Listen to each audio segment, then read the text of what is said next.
La grâce est totalement opposée aux œuvres. Elle n'a rien à voir avec la loi. Nous ne devons pas tomber dans les œuvres de la chair. Nous devons accomplir les œuvres de Dieu, mais il faut comprendre que quel que soit ce que le Seigneur nous demande de faire, il nous donne avec la grâce. Restez avec nous dans Jouissez de votre vie.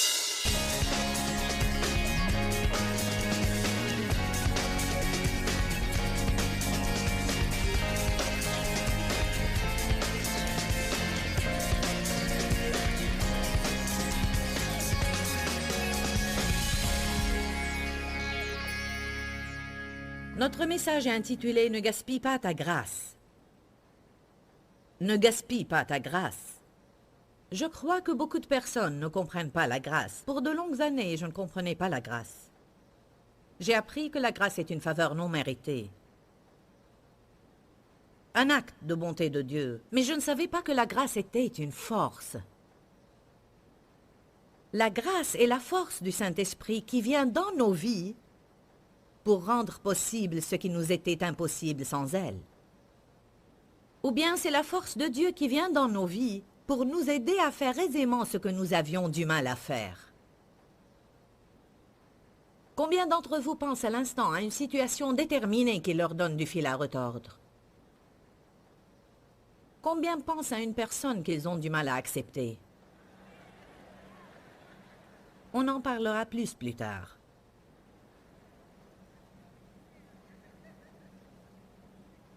La définition du mot grâce est bonté et faveur. Quelque chose qui est disponible à tous et gratuitement. Si la grâce est disponible à tous, alors pourquoi nous n'en jouissons pas tous?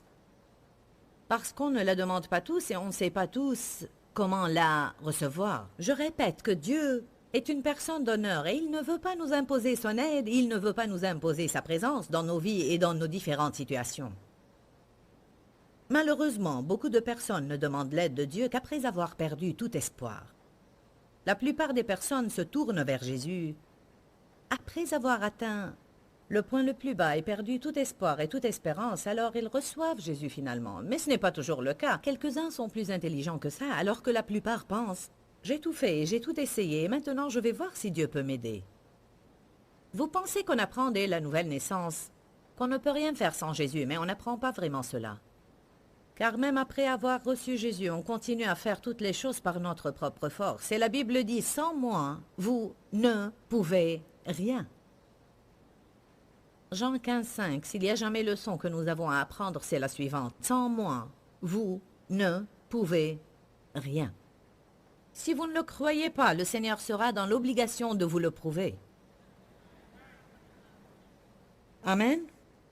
En fait, je vous dis maintenant que si le croyant ne fait pas confiance à Dieu, alors très peu de choses réussiront dans sa vie. Car comme nous avons été sauvés par la grâce, non par les œuvres, afin que personne ne se glorifie, c'est de même, c'est-à-dire par la grâce, que nous devons apprendre à vivre. La grâce de Dieu est merveilleuse. La Bible dit, non seulement nous avons la grâce, mais nous avons la grâce, plus de grâce et encore la grâce. Amen. La grâce est totalement opposée aux œuvres. Elle n'a rien à voir avec la loi. Nous ne devons pas tomber dans les œuvres de la chair. Nous devons accomplir les œuvres de Dieu, mais il faut comprendre que quel que soit ce que le Seigneur nous demande de faire, il nous donne avec la grâce de l'accomplir. Alors on fait les œuvres de Dieu par la grâce de Dieu. Et si on fait les œuvres de Dieu et on compte sur lui, alors tout ce qu'il nous demande de faire devrait être relativement facile. On se débat beaucoup. La Bible dit, venez à moi, vous tous qui êtes fatigués et chargés, et je vous donnerai du repos. Pourquoi on ne reçoit pas ce dont nous avons besoin? Car on ne vient pas à lui, on va chez nos amis et ceux qui font la relation d'aide. On fait les choses par notre force. Je ne critique pas ceux qui font la relation d'aide. Si Dieu vous guide à les consulter, faites-le, mais moi je n'irai pas avant de le consulter. Et je ne choisirai pas n'importe quel conseiller, et sûrement pas quelqu'un qui n'en saurait pas plus que vous. Certaines personnes qui font de la relation d'aide, leur profession n'en savent pas autant que les personnes qui les consultent. Quand on apprend à vivre par la grâce de Dieu, cela provoque en nous une grande gratitude. Et Dieu veut qu'on vive dans la reconnaissance et la gratitude. Je sais que c'est par la grâce de Dieu que je fais ce que je fais maintenant. Dieu ne m'a pas appelé car je mérite d'être appelé, ni car je suis suffisamment intelligente pour être appelée. En fait, je n'ai pas encore compris pourquoi il m'a appelée. Je sais bien que c'est par sa grâce, sa miséricorde, sa faveur et par sa bonté aussi qu'il veuille se servir de moi, malgré tous mes défauts. C'est pourquoi Paul a dit « Sans la grâce de Dieu, j'en suis rien ». Quand vous comprenez la puissance de la grâce de Dieu, vous arrêtez de juger les autres, car vous réalisez que sans la grâce de Dieu, vos vies auraient été un désastre. Si le Seigneur ne m'avait protégé, j'aurais été mise en prison. Et c'est le cas de quelques-uns ici. Qui parmi vous a fait des choses pour lesquelles il méritait d'être emprisonné mais n'a pas été arrêté?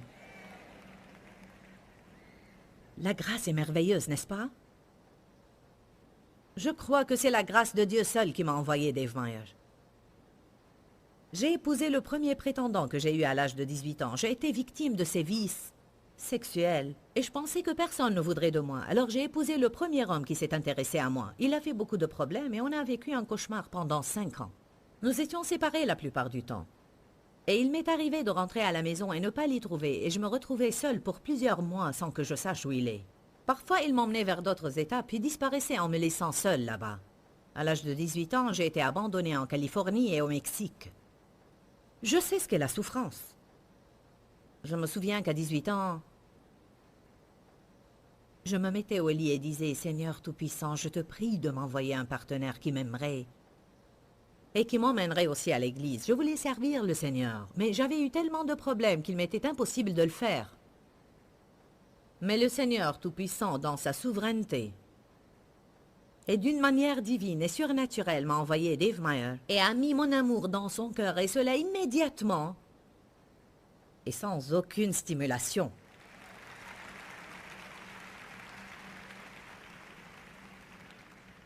J'étais en train de laver la voiture de ma mère devant notre maison, et Dave travaillait avec l'homme qui vivait dans l'étage au-dessus de l'appartement de mes parents, et il était venu le chercher. Quand il m'a vu là-bas, il s'est dit « Elle est mignonne, je vais essayer de lui parler. » J'étais là, portant un short, en train de laver la voiture. Il m'a dit « Veux-tu laver ma voiture aussi ?» J'ai répondu « Si tu veux qu'elle soit lavée, lave-la toi-même. »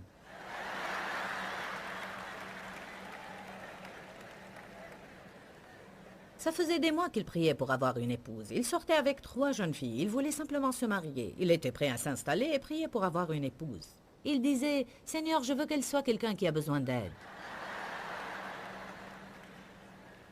Et il a dit que quand je lui ai répondu de cette manière « Si tu veux que ta voiture soit lavée, lave-la toi-même », l'idée lui vint immédiatement à la tête. C'est exactement la fille que je veux.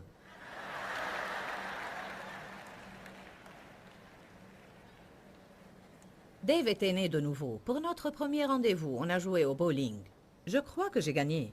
Il m'a dit « Tu veux boire quelque chose ?» J'ai répondu « Oui, je voudrais une bière. » « Tu la veux dans un verre ?» « Non, la bouteille est bonne. »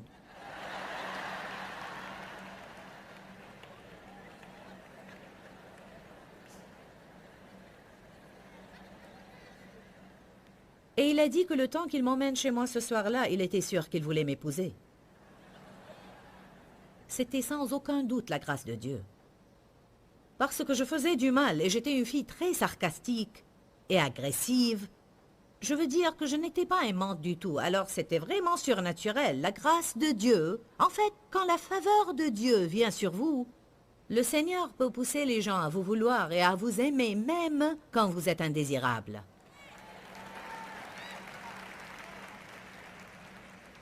Quelques-uns font des pieds et des mains pour sortir avec quelqu'un, tandis que vous devriez prier 5 minutes le matin pour être favorisé. Et puis partir au travail et sourire.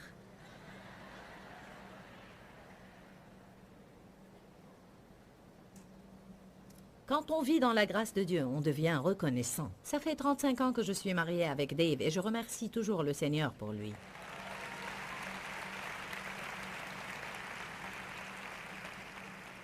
Qu'est-ce que j'aurais prêché si je n'étais pas mariée avec Dave?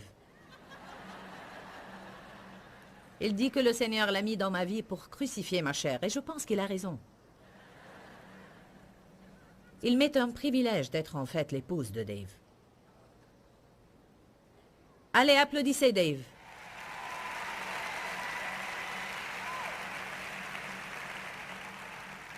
Je veux vous dire qu'il y a une mesure de grâce donnée à chaque personne sur Terre. On peut dire pour certaines choses qu'on a tous la même mesure de grâce, mais pour d'autres non. Alors il y a de différentes mesures de grâce données à chacun. L'important c'est qu'on a tout ce dont on a besoin. Ça ne sert à rien que Dieu vous donne la grâce de prêcher si vous n'êtes pas appelé à le faire. S'il y a une chose qu'on devrait apprendre à discerner, c'est quand la grâce est présente et sur quoi elle est présente. Et on devrait apprendre aussi à discerner quand elle n'est plus là. Quand la colonne de nuée se déplace, il vaudrait mieux qu'on la suive. Beaucoup de personnes essayent de continuer dans des œuvres après que le Seigneur ait déjà terminé avec. Et ce n'est que labeur, labeur, labeur, labeur. Il faut que vous sachiez qu'il y a des saisons avec Dieu. Et il se peut qu'il se serve de toi toujours dans le même domaine. Et il se peut que tu sois conscient de son appel.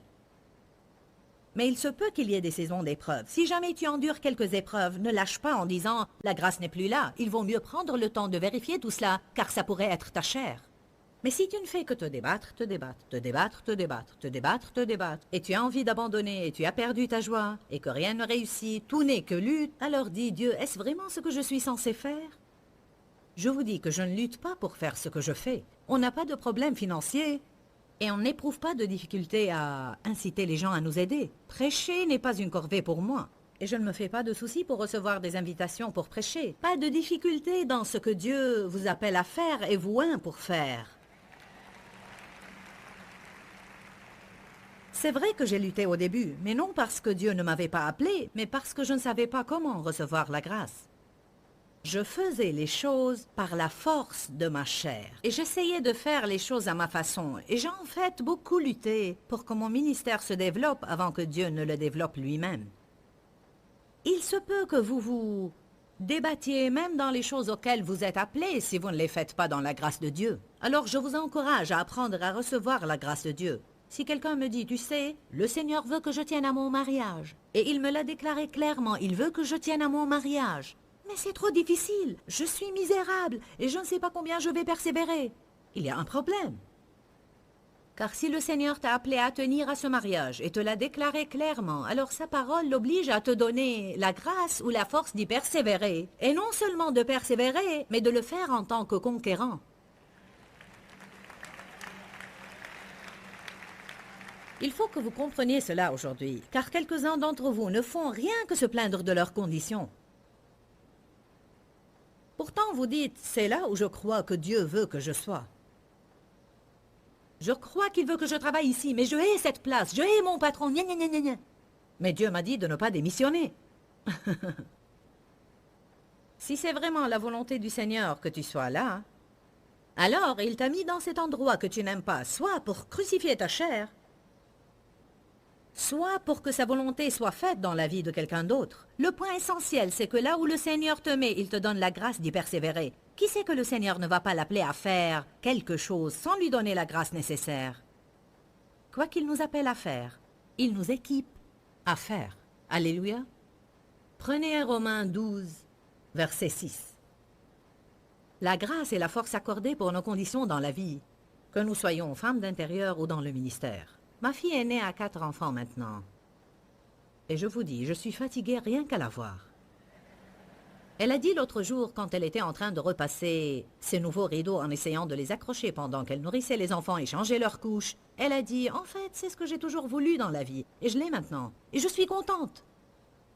Vous savez, à un moment donné de ma vie, j'avais 4 enfants en bas âge, et j'étais contente, et c'était pour cette saison dans ma vie, mais vous savez, pour être honnête avec vous, j'aime mes petits-enfants, mais je dois prier avant de garder l'un d'eux toute une nuit.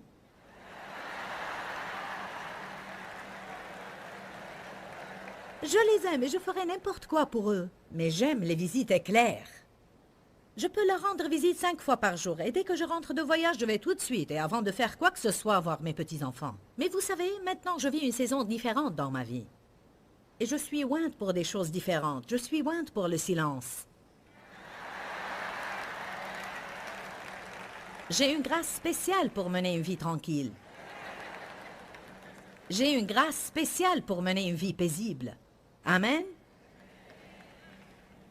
Dave et moi, on se sépare rarement. Et c'est bien. Mais il va assister à un tournoi la semaine prochaine. Je ne veux pas l'accompagner. Je vais pouvoir rester toute seule à la maison. Pour une semaine. Gloire à Dieu. Amen. Personne ne pourra me prendre la télécommande. Et ne tirera les couvertures la nuit. Je plaisante, il va me manquer beaucoup. Vous passez par de différentes saisons dans la vie. Amen. Alors vous devez savoir dans quelle saison vous êtes et où le Seigneur vous veut. Et vous devez discerner pourquoi vous êtes loin. Et arrêtez de vous sentir frustré. En essayant d'être là où Dieu ne vous veut pas et en essayant de faire des choses qu'il ne vous a pas appelé à faire. Ne faites plus ce que les autres sont appelés à faire et sont loin pour alors que vous ne l'êtes pas. Et réjouissez-vous car Dieu ne vous donne pas des choses que vous n'êtes pas censé avoir. Vous auriez été misérable si le Seigneur vous avait accordé tout ce que vous vouliez dans la vie. Romains 12:6 dit « Mais nous avons des dons différents, des facultés, des talents et des qualités différentes. Selon la grâce qui nous a été accordée, utilisons-les. » Dites tous « Je ne peux pas aller au-delà de ma grâce. » Jean 3:27. Je veux aujourd'hui que vous glissiez facilement dans le repos de Dieu. Comme j'ai déjà mentionné, avant de commencer, je veux que vous soyez des chrétiens bien huilés. Je veux que vous soyez tellement loin par la force du Saint-Esprit que vous pourriez glisser à travers les difficultés de la vie et glisser d'entre les mains de Satan. On a besoin de beaucoup plus d'huile, n'est-ce pas? L'Esprit de Dieu, qui est l'Esprit de grâce, est symbolisé dans les Écritures par l'huile. Jean 3:27 nous apprend une leçon importante. Commençons par le verset 26. Ils allèrent auprès de Jean et lui dirent « Rabbi, celui qui était avec toi au-delà du Jourdain, et à qui tu as rendu témoignage. Il faut que tu fasses attention, Jean.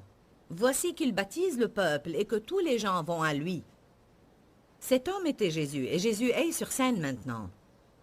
Heureusement, Jean savait qu'il était précurseur. Il savait quand être en avant-scène et quand se retirer.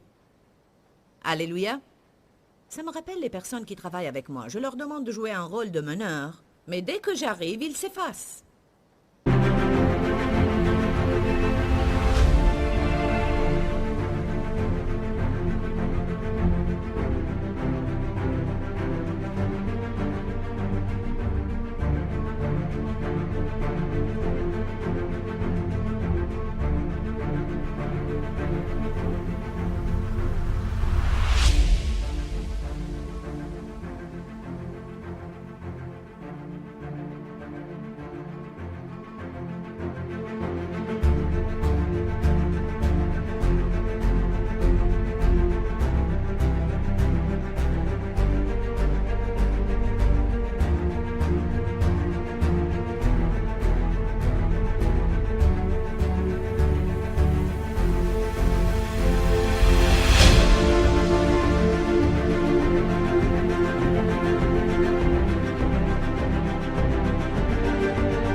Les personnes qui vous donnent du mal sont ceux qui ne connaissent pas leur place et essayent de vous voler votre place.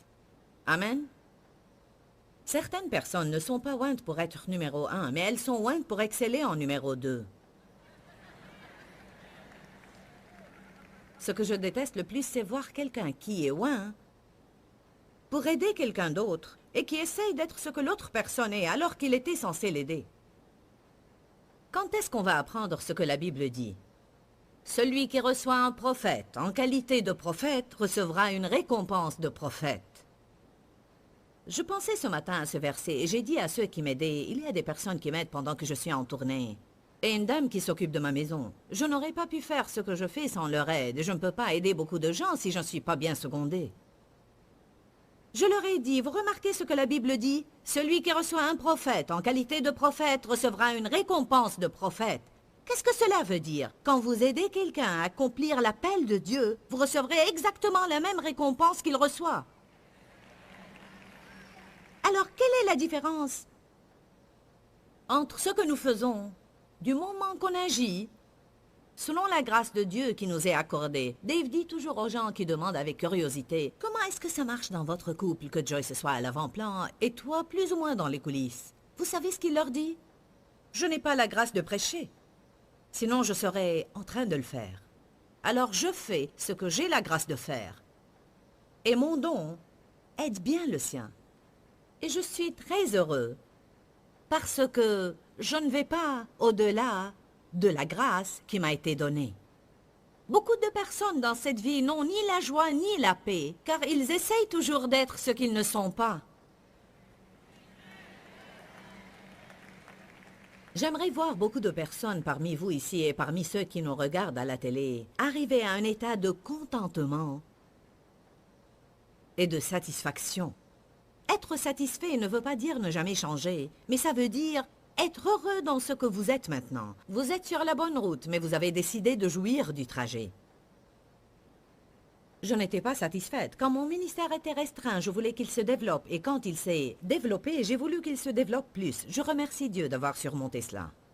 Car je vous dis que rien n'est plus frustrant qu'essayer d'être là où le Seigneur ne veut pas que vous soyez. Si vous faites tout pour parvenir à une certaine position, vous aurez à vous y maintenir. Il est l'auteur et le consommateur de notre foi, mais il n'est pas obligé de maintenir ce qu'il n'a pas commencé.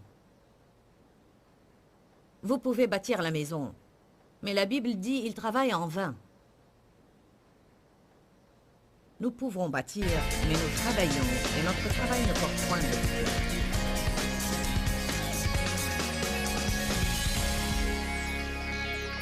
Souvenez-vous que vous pouvez savoir que vous êtes en Christ, vous pouvez connaître celui qui vit en vous, et que vous pouvez faire face à quoi que ce soit, et vous pouvez le faire sans peur. Aujourd'hui, nous offrons une série d'enseignements en 5 parties, intitulée « Vivre avec assurance et sans peur ». Je ne sais pas sur quel point de votre vie Satan vous attaque, peut-être avec la peur. Je ne sais pas à quelle situation vous faites face en ce moment qui peuvent vous sembler très alarmantes, mais je sais que la parole de Dieu a le pouvoir qui vous permettra de faire tout ce que vous devez faire. Dis-leur que je les aime. Dans ce livret, Joyce Meyer donne une révélation de l'amour de Dieu pour nous. Pour obtenir ce livret gratuitement, écrivez-nous à Joyce Meyer, boîte postale 40095-6300 Larnaca, Chypre. Ou bien visitez notre site web www.joycemeyer.org/fr.